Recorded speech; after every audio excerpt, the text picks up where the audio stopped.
Alright, so I'm just going to start by sketching these out with a pencil. You want to do it kind of lightly. You don't want to kind of bury it into the paper with your pencil. There's a couple reasons for that. You don't want to engrave your lines into your paper, not for this. That's for the colored pencil class part 2. That's a whole different technique. And you don't want to get it real black because that might smudge into your colored pencils as you draw. If it's a dark area, that's not so bad, but if it's a lighter area, it's kind of stuck there. There's not too much you can do about it.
The other thing you want to do is you want to clean up any extra pencil lines that you have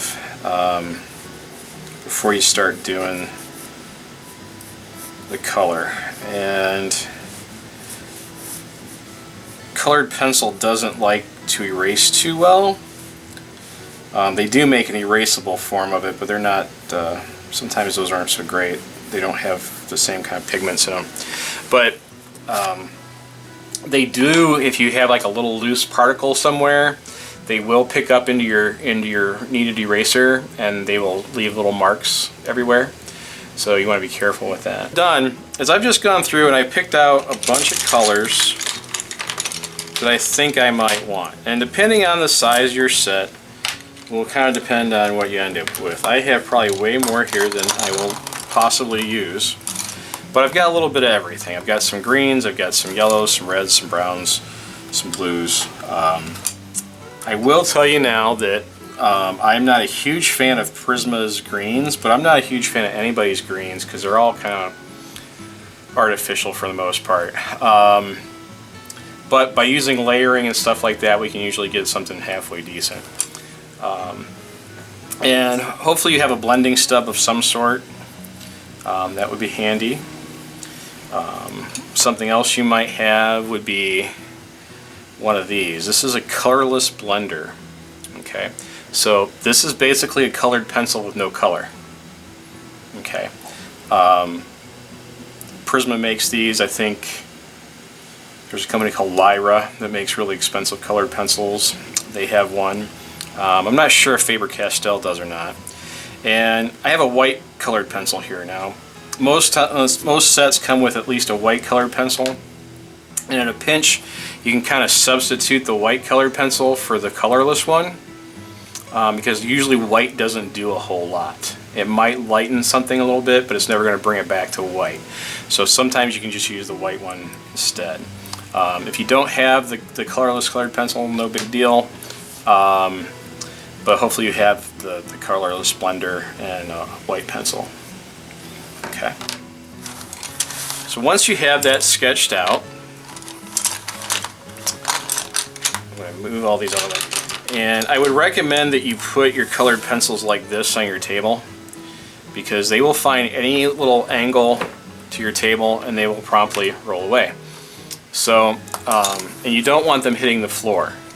There's the leads that are in here are very soft, and they will break almost immediately when they hit the floor. And what happens is they fracture inside the pencil, and then when you go to sharpen them, you'll go from a nice long pencil to a little tiny stub in about 2 seconds because you just keep sharpening through them. What I usually do when that starts to happen is I just try to find an X-Acto knife or a razor blade and just shave them down that way. The wall-mounted pencil sharpeners are fantastic. They sharpen these things really well. These little electric pencil sharpeners are okay until they catch. If you have a hand sharpener, here's a little trick for sharpening your pencils with a hand sharpener.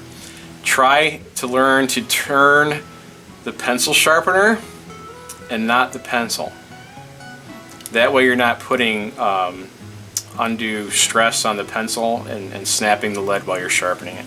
Prisma actually makes like a bullet-shaped sharpener that's designed for that. The holes in the center. So I'm getting pencil dust everywhere here. All right, so what we're going to do is we're going to start with building up several layers. And getting good color out of colored pencils is all about layers. And somebody asked about the tooth of the paper, which one to use.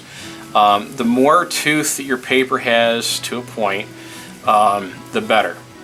Okay, because there's more for the pencil to grab onto, and it takes longer to fill up the paper.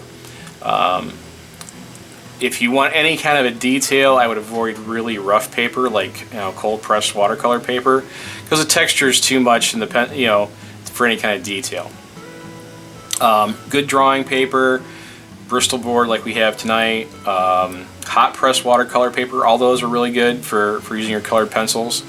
Some vellums are fantastic, and vellums are not like the vellum finish for your Bristol board, but translucent vellum is great. It's very smooth, but it grabs hold of the pencils really well. So what we're going to do is we're going to get started, and I'm going to start with this. This is I probably won't name many colors for colored pencils because they're all weird. This is Sunburst Yellow, and I'm just going to start by laying down a little bit of a base. And what I'm going to do is I'm going to hold way back on my pencil. And the reason is I don't want to put a lot of pressure down.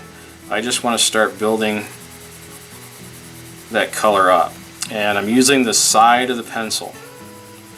And I'm kind of working in circular motions here. And the reason I'm doing that is when you do these little circles or ellipses, it helps to hide the pencil marks. And the pencil marks can help add direction and movement to your image, but in these initial layers we want to hide those because they'll end up looking streaky as we build things up. Okay. And because our pears are pretty much the same color here, I'm going to work on them both at the same time. Now, my pencil lines are fairly dark, so I can already tell I'm going to need to lighten these. So I'm just taking a kneaded eraser and I'm kind of just rolling it over the surface and pressing it down on there to lighten that pencil line, because it may not come up later. Zoom has kind of ruined me for drawing lightly with things because I have to draw it darker so everybody can see what I'm doing. But so I've gone through and I've kind of erased a bunch of those lines. I'll zoom in here a little bit so you can still see it. That's not zoom, this is zoom. Okay. Focus. Mostly on the outlining areas. Yeah. You really won't need those once we start to build up the color. That's the wrong color.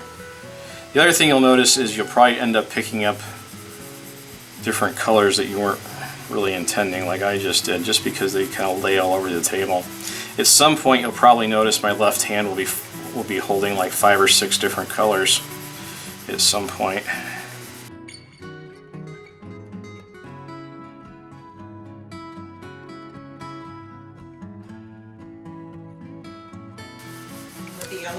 I'm just kind of putting down a base. It can kind of be all over. If you see it someplace where there's really like here, there's this is kind of lighter here with some white. I'll probably start to avoid that shortly. Okay, so we've got a little bit of a base down, and then I'm going to pick a green. And I don't want to go dark. I want to stay with lighter greens for now. So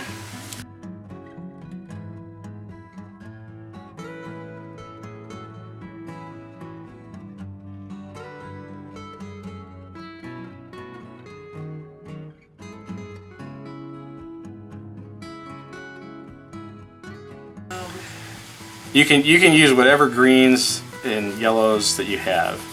The idea tonight really is just to start to work this up.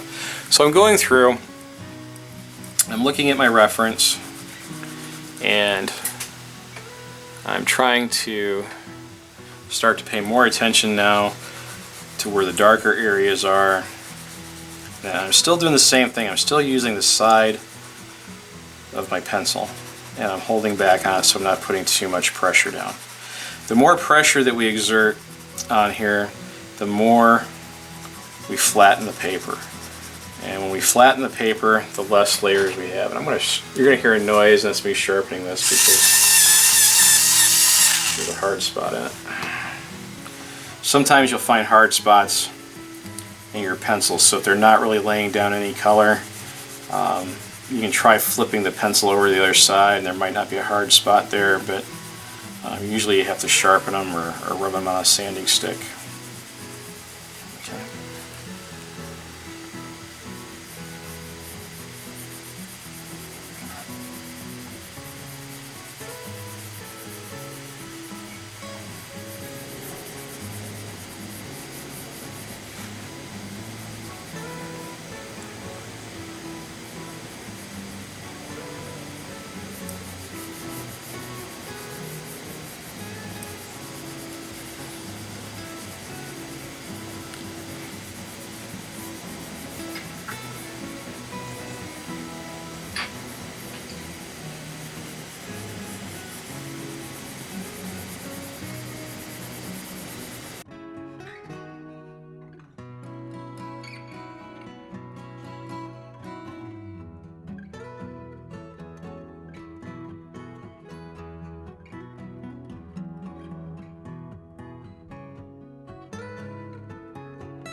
So I've got 2 layers established on the first one, and I've started to work my way into my third, but I want to try to work both of these at the same time. So I'm going to jump over this other one before I get too far along.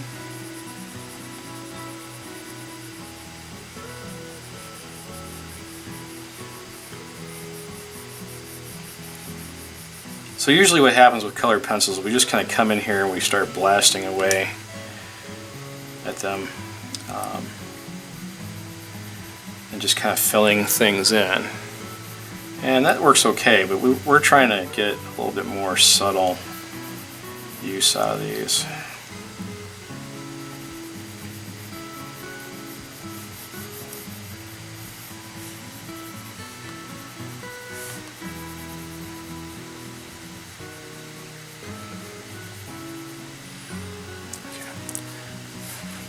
So I'm going to go back now to my first one, and I'm going to go a little bit darker. And to go a little bit darker, I'm pushing just a little bit harder, but I'm staying way back at the end of my pencil.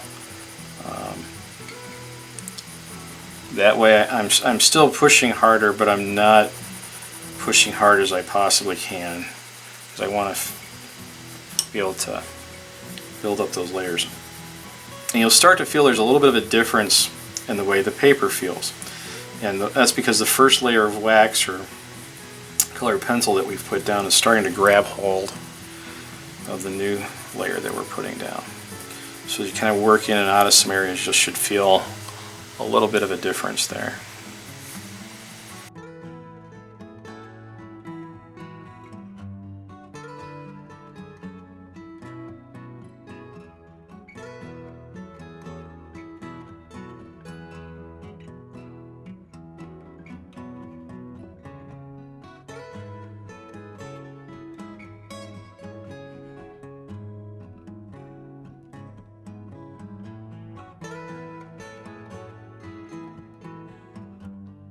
No, it's the same green. I'm just pushing a little bit harder now and letting it build up.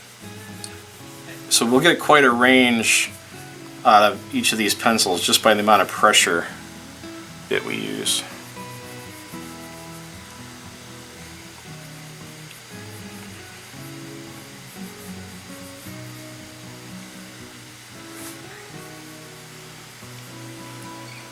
And if that's looking too dark to you, like if it's not quite the right color that you want, you can take a lighter yellow or a different color. There's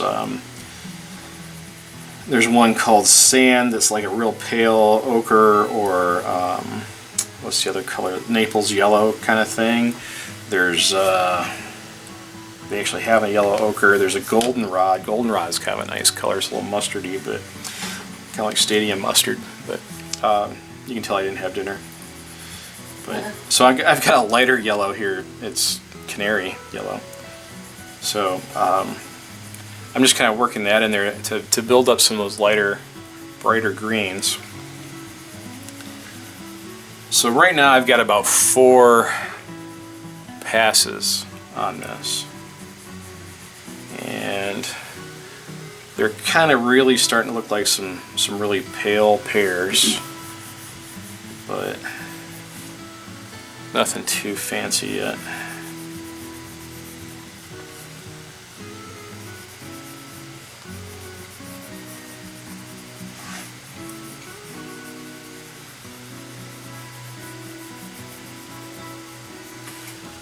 Okay. So I'm going to take my blending stub, and if you're using a blending stub for more than one thing, like I usually do, you can clean these by taking these things that we never know what to do with, these little sanding blocks that come in your drawing kits.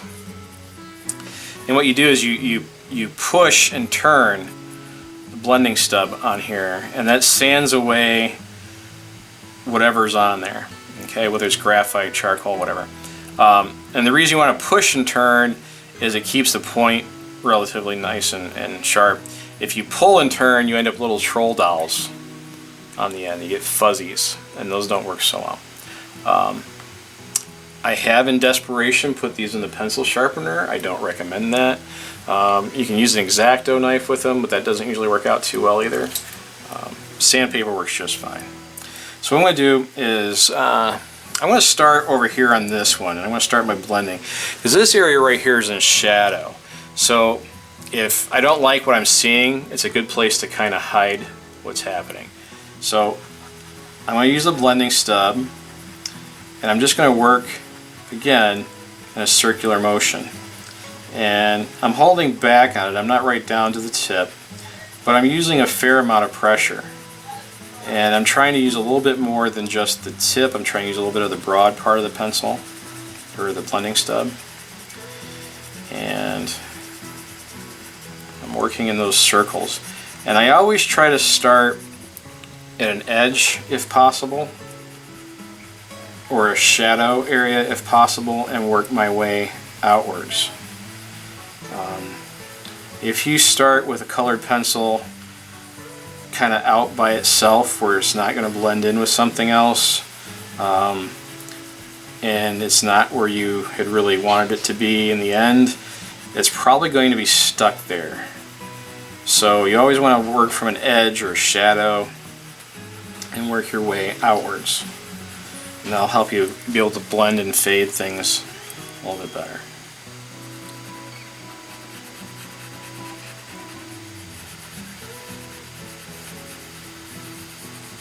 And this is really where you really want to start keeping track more of your lights and shadows, because once you burnish this in here by blending it, it's not really going to go anywhere.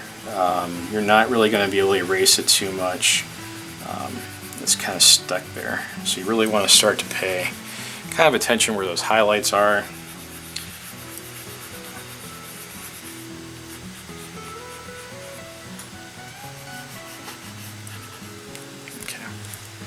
And I'm going to jump over there. And you can see there's color building up on my blending stub. So if I was to switch to some blues or reds or something, I would probably use the other end of the blending stub and try to keep track of what color is on which end. So I kind of want to keep like colors, you know, together. That way, if like here I'm kind of doing greens and yellows, I can switch between those with this blending stub and not have too much problem. Here's always, you know, you go back to the sanding block and clean it up a little bit, and that.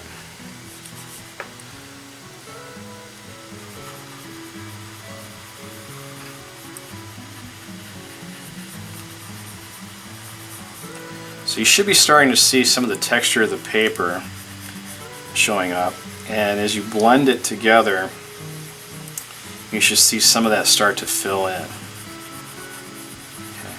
If it's all filling in right away, you probably are pushing a little bit too hard to start with. Okay.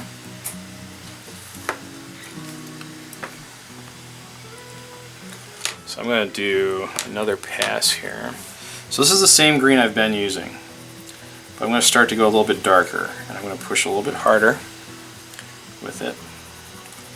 And then I'll start to add some of the browns and darker greens and some blues and things like that into here.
I'm still holding back away from the tip of my pencil, and I'm still trying to use the side of the pencil as much as I can to avoid flattening out the paper, so I have more layers I can build up.